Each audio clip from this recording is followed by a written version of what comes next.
thì thọt phụ nó đã từ tu sân cháu lúc bay pring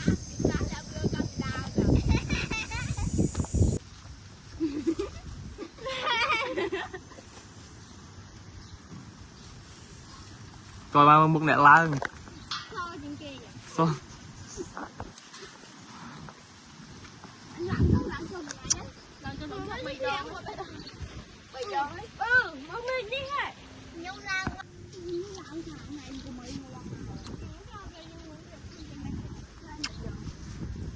bình pi đau mà bay đau mà làm biết rồi ta mình lại làm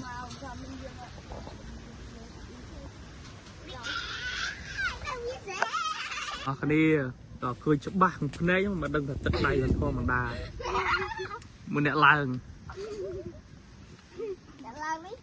biết cứ ăn với tụi ai té cùi lê chả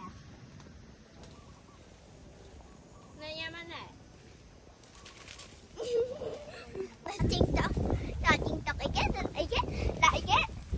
cái ai mà tới cái dày cái xích ring mười bữa chị ring ăn tung mấy là tung